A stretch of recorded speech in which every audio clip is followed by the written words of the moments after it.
So, getting into General Hospital today.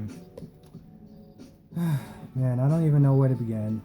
I'm gonna just kind of go all over the place a little bit in this recap. So let's start with the glaring fucking problem that I have right now. Elizabeth Weber. Here's the thing. When it comes towards Elizabeth versus Sam, I generally take her side.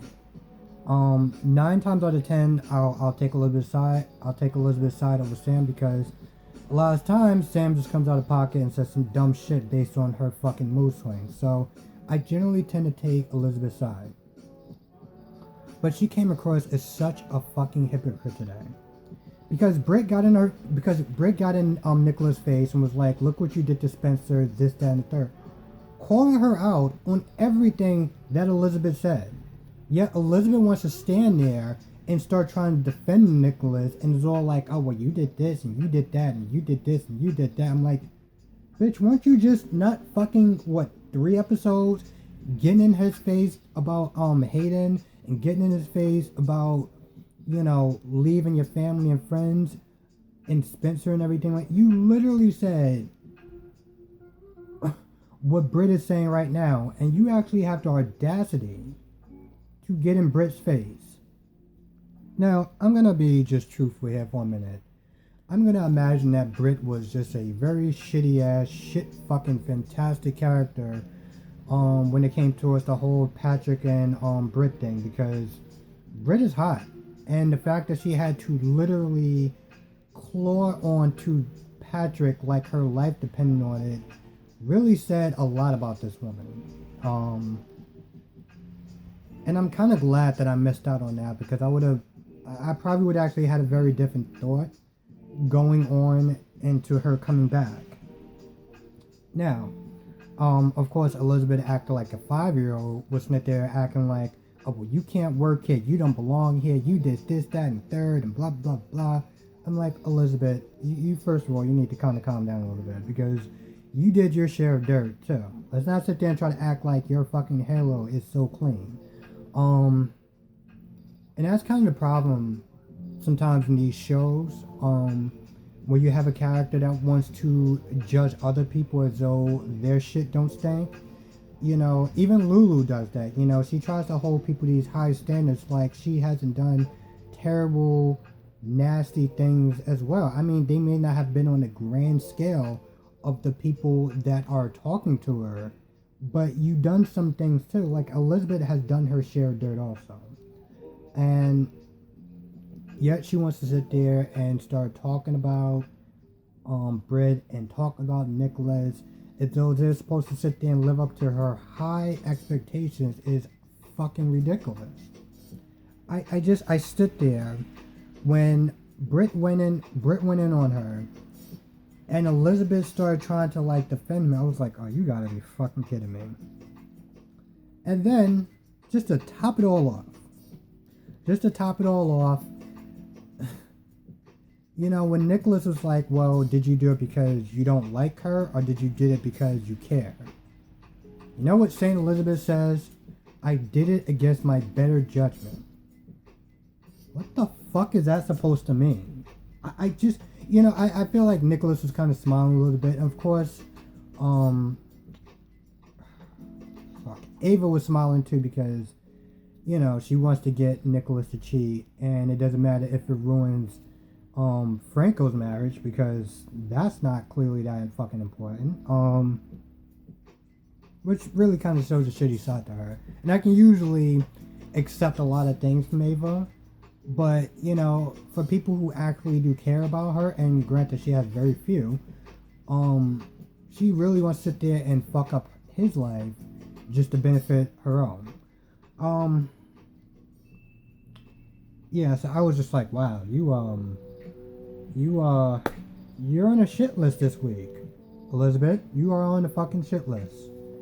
Now, jumping back a little bit, let's talk about the conversation that, I was gonna say Todd for a minute. Franco, Britt, and Peter had, where Peter was just sitting there just playing it cool, like, you know how Lisa is, she's a survivor, and sometimes you do what you just gotta do, and that's what she did. And I'm just like, wow, Peter, I can't really blame you because you put all that into motion, and I don't knock you for your hustle. You have a very good thing going. You're gonna do whatever it takes to protect yourself, so I don't knock you for that. Good fucking job, Peter. I feel like Britt is just like, nope, I'm just gonna give in. She did something bad, and we're all cool with it. She's getting into that stupid part of the soap opera, and I don't blame her. I blame the writers for making her stupid like that, because, to be honest, Britt does come across as a fucking intelligent person. Hell, half of the time she comes across more intelligent than fucking Elizabeth, and that says a lot. But yet, whatever.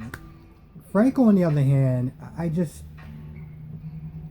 don't really understand, even for writing him this bad. And granted, everyone just has this case of the stupidest, It was sort of like that when people accused Franco of trying to kill Lulu, Everyone came across the case of the stupid. This is when the writers will make the characters not completely idiots, but dumb enough to where they believe somebody could have done something. You see that a lot of soap operas, a lot of TV shows, where they lower their IQ just enough, where they're still able to tie their shoes, and still able to deliver dialogue, but, it's just fucking stupidity, When they found out that, Franco didn't actually try to kill Elizabeth, and it was, Ryan, everyone was sitting there saying, oh, well, your history, and we just didn't know. It's like, no, the writers just made you that stupid enough where you just said, we believe that he did it. With that being said, so yeah, that's the thing. Even when Franco was talking to Peter, and Peter was being very smooth about it, and Franco was just like, yeah, I mean, even if she tried to kill me, at least if she admits it, I can sit there and apologize, and I can sit there and forgive her. And I'm like, oh my fucking goodness, seriously? Really? So, moving back, I know I'm kind of doing this out of order, but moving back, Sonny and Jason put together, that somebody in the PCPD, was responsible for that, drugs moving in through his territory. Because it was like, yo, the cops were there, they were monitoring the situation, what happened? Do you think it's somebody on a payroll? And Sonny was like, listen, there's only two things that can give a cop to flip over, to flip. You either give them something generous or you threaten them. So we need to sit there and find out who the cop is, and they call somebody on the PCPD because, of course, they got somebody on the inside.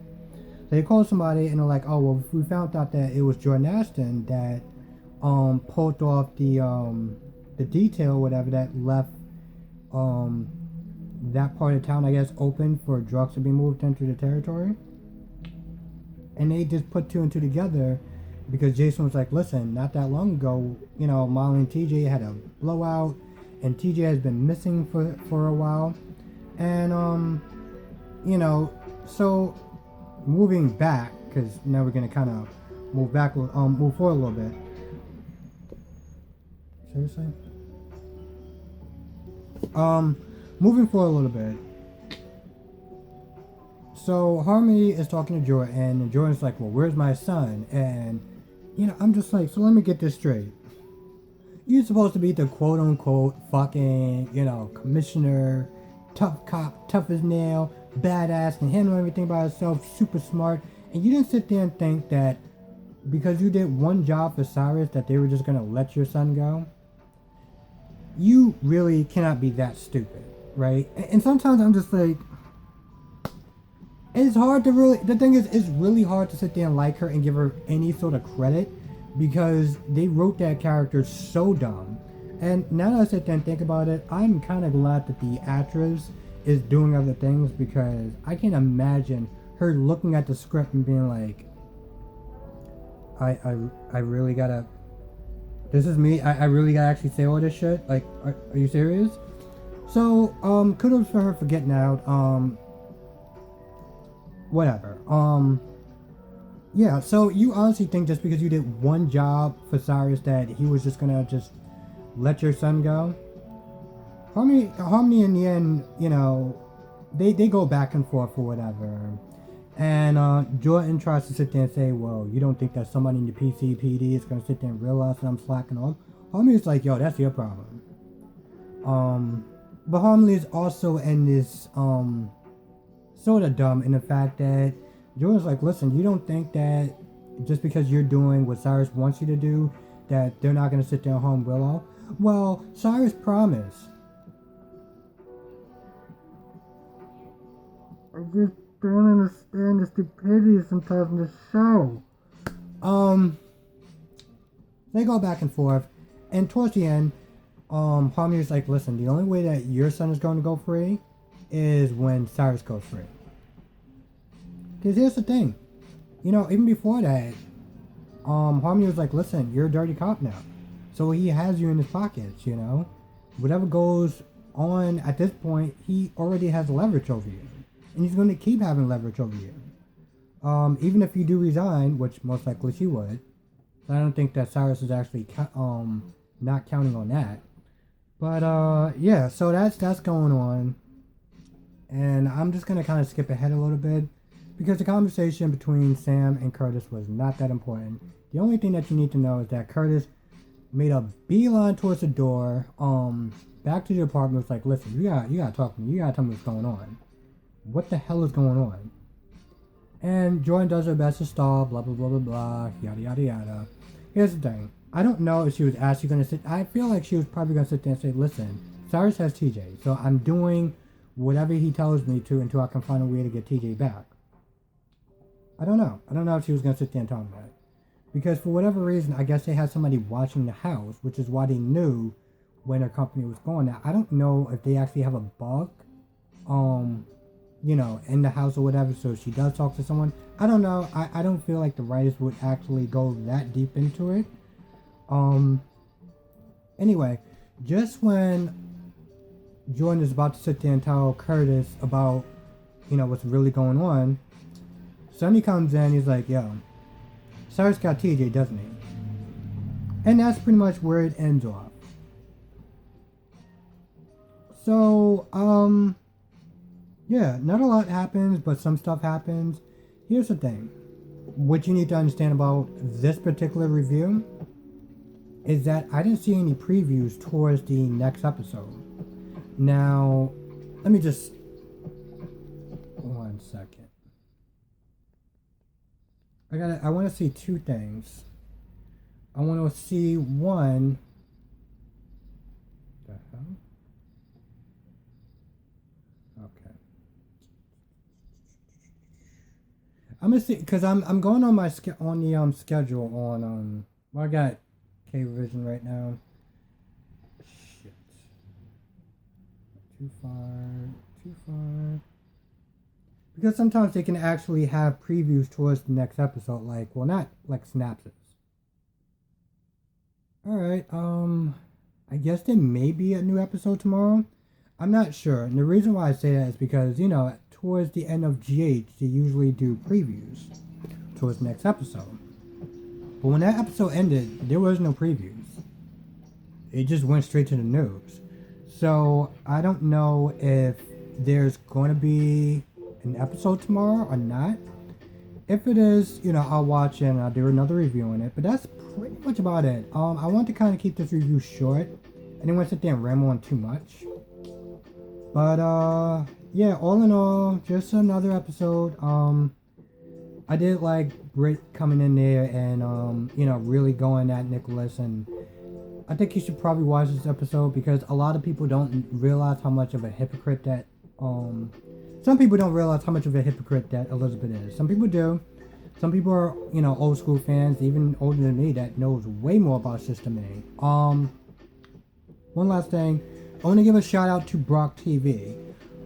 Again, I don't know if he was responsible for my latest review or one of my other reviews, but I had like 60 views on this. I was like, wow. But, So shout out to him if he did that. If not, shout out to people that watched it. Hit a comment. Well, write a comment. Hit the like button. It does help out the channel. Write a comment. Tell me what your favorite part is of the story so far. Also, they have something going on with Wiley or whatever. So I guess that's gonna be a thing. But yeah, tell me your favorite part of the episode, or your favorite part of last week's episode, or just your favorite part in General Hospital, your favorite characters. Who you like, who you don't like, why. Let's get this discussion going. I want to be able to do this on a much grander scale as far as these General Hospital reviews. And if I'm gonna be perfectly honest, I do like the fact that, it's easy to sit there and watch a review towards a female doing a review on General Hospital, because as we all know, this is mostly a woman's type of drama. But men can actually get into it too, I always look at it as long as you have a great story, compelling story, and great characters, anybody can get into it. And plus, nowadays, everything's a soap opera. So, another reason why I want to do this on a larger scale. So, hit the like button, comment, and if you're not subscribed, if you're new to the channel, definitely hit the subscribe button. I do these reviews. I try to do them daily, unless there's an interruption. Otherwise, I'll probably do it the next day airing, because I watch Hulu, and it's just a lot easier. And yeah, so to now, I was actually gonna sit there and say Todd, but I was like, I am not doing that shit. Lucy Cove is not my favorite character, and she has not been my favorite character since the good old days of Poor Charles. If you know Poor Charles, then you know exactly how much of a fucking fan I am, and how way back I go. So, that's it for this review. I will catch you in the next one.